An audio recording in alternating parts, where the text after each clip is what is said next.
मेरा अस्थि विसर्जन तब तक नहीं होना चाहिए जब तक मेरे हरासर्स को पनिशमेंट नहीं मिलता। देश के बहुचर्चित एआई इंजीनियर अतुल सुभाष आत्महत्या मामले में कोर्ट ने मुख्य आरोपी निकिता सिंघानिया को जमानत दे दी है। बेंगलोर के सिटी सिविल कोर्ट ने निकिता सिंघानिया, निकिता की मां निशा और भाई अनुराग सिंघानिया को जमानत दे दी है। अतुल सुभाष की मौत के बाद बेंगलुरु पुलिस ने निकिता सिंघानिया, उसकी मां और उसके भाई को गिरफ्तार किया था। इस मामले में पुलिस ने निकिता को गुरुग्राम और उसकी मां और भाई को प्रयागराज से गिरफ्तार किया था। अतुल ने तीनों के ऊपर आत्महत्या के लिए उकसाने और वसूली का आरोप लगाते हुए खुदकुशी कर ली थी। अतुल सुभाष ने अपने आखिरी वीडियो में सिस्टम और कानून पर गंभीर सवाल खड़े किए थे। ऐसे में आरोपियों को जमानत मिलने पर कई सवाल खड़े हो रहे हैं। अतुल सुभाष मौत मामले में भाई विकास मोदी ने निकिता, उनकी मां और भाई को जमानत मिलने पर सवाल उठाए और कहा, बेल पर रोक के लिए 15 आपत्तियां दी गई थी। हम लोग हाई कोर्ट जाएंगे और हाई कोर्ट से न्याय नहीं मिलता है तो सुप्रीम कोर्ट का दरवाजा खटखटाएंगे। हम लोग अभी हाई कोर्ट में जाएंगे। हाई कोर्ट से अगर हमें न्याय नहीं मिलता है तो हम सुप्रीम कोर्ट तक जाएंगे। और मेरा भाई भी यही बताना चाह रहा है कि एक मेन को इंसाफ कैसे मिलेगा, तो ये हम देख रहे हैं कि शायद हमारे इस देश में मेन के लिए कुछ इंसाफ के लिए कोई जगह बाकी है या नहीं है। इस पूरे मामले में पुरुष अधिकार कार्यकर्ता दीपिका नारायण ने भी आरोपियों को जमानत मिलने पर अफसोस जताया और कहा, आरोपी को जमानत मिली है जिससे एक बार फिर साबित हो गया कि भारत में आदमी मौत में भी न्याय की उम्मीद नहीं कर सकता है।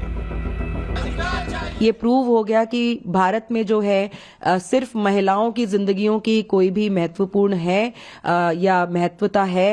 आदमी जो है वो मौत में जो भी है अपने न्याय नहीं एक्सपेक्ट कर सकते। अतुल सुभाष ने मौत से पहले एक वीडियो बनाया और 40 पन्नों का एक नोट लिखा जिसमें उसने अपने दुख को बयां किया था और अब उसी वीडियो के नोट के आधार पर पूरी कार्रवाई की जा रही है। Bureau report, Republic Bharat. और चलिए अब आगे बढ़ते हैं और एक ऐसी खबर आपको बताते हैं जो कि दरभंगा से है, क्योंकि इस घटना ने पुलिस महकमे को हैरान कर दिया। दरअसल जब एक वारंटी को पकड़ने के लिए पुलिस की टीम पहुंची, उसे पकड़ती है, तो फिर आसपास के जो लोग होते हैं, मोहल्ले के लोग होते हैं, वो पुलिस टीम पर ही हमला कर देते हैं और पुलिस टीम के पास से ही वारंटी को छुड़ाकर पुनीता ले जाते हैं। बिल्कुल, और देखिए दहेज उत्पीड़न का ये पूरा मामला जिसकी कुर्की के लिए पुलिस पहुंची थी और इसी दौरान आरोपी के परिवार वालों ने ही हमला पुलिस वाले पर कर दिया और रही सही कसर ग्रामीणों ने पूरी कर दी। यानी कि जबरदस्त तरीके से पथराव पुलिस पर किया गया जिसमें कई पुलिसकर्मी घायल हो गए। रिपोर्ट के जरिए आपको दिखाते हैं।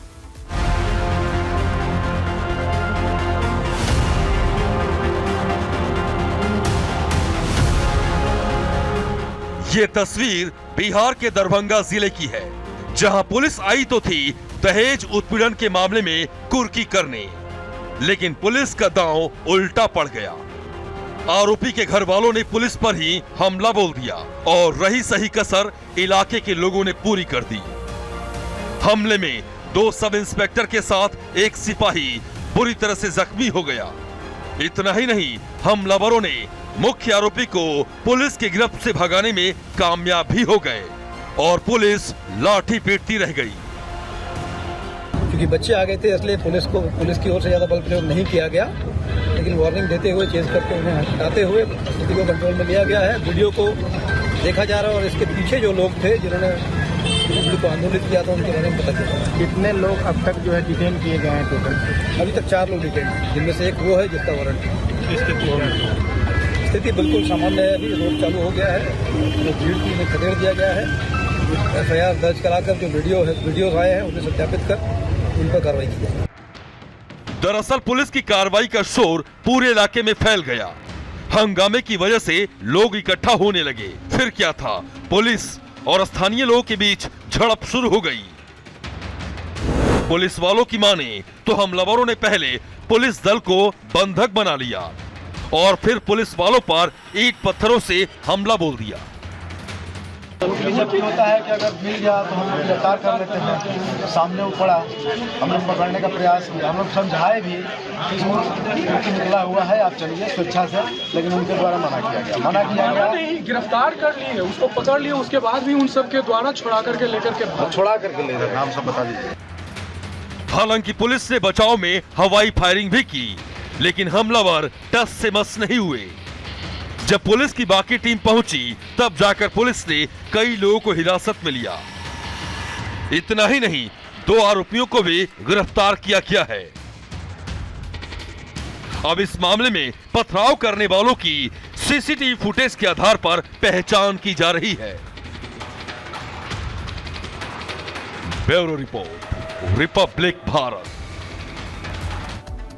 चलिए आगे बढ़ते हैं, बात दिल्ली की कर लेते हैं। देखिए, दिल्ली में बांग्लादेशी घुसपैठियों के खिलाफ जारी मुहिम अब रंग ला रही है। शहर में छिपे हुए घुसपैठियों की लगातार धरपकड़ जारी है, जिससे हड़कंप की स्थिति भी मौनिका बनी हुई है। बिल्कुल, पुलिस ने एक बार फिर से 5 घुसपैठियों को अरेस्ट किया है, जिन्हें डिपोर्ट करने की प्रक्रिया शुरू कर दी है। पूरी डिटेल्स इस रिपोर्ट के जरिए देखें।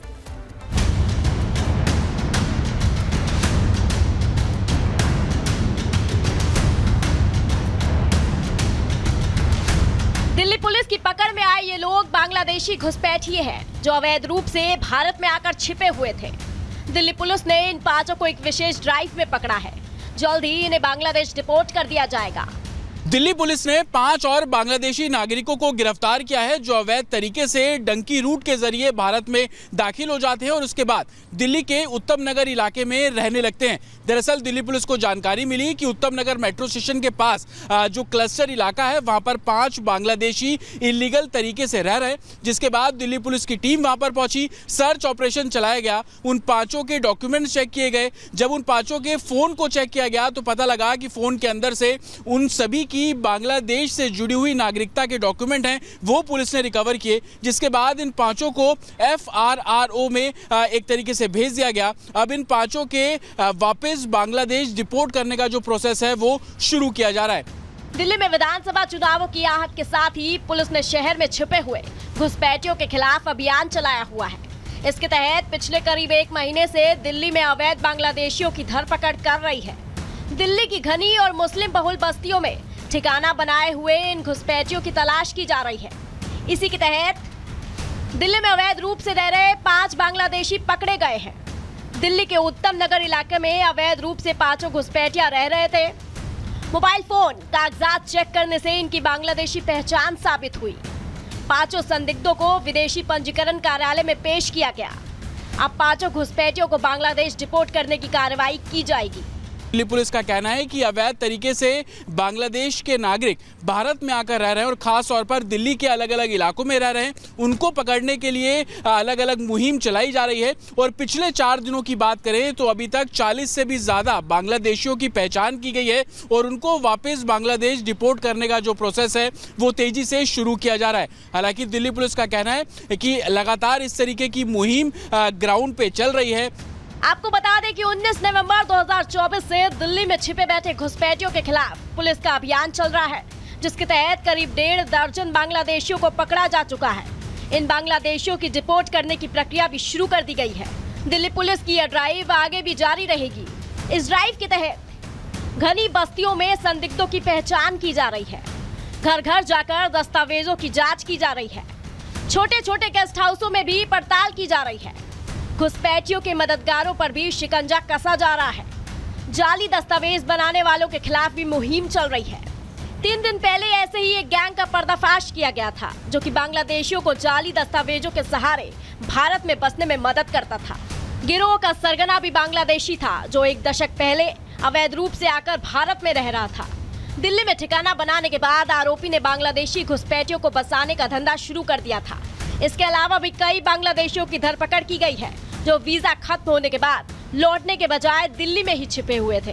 पुलिस के रुख से साफ है कि दिल्ली में अवैध घुसपैठियों के खिलाफ यह मुहिम और तेज होगी। Bureau report, Republic Bharat.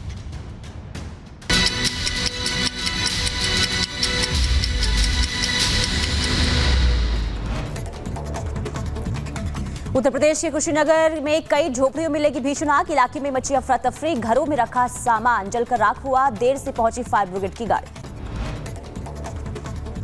Shimla के मेहंदली इलाके के जंगल में लगी भीषण आग पर काबू पाने की कोशिश लगातार जारी।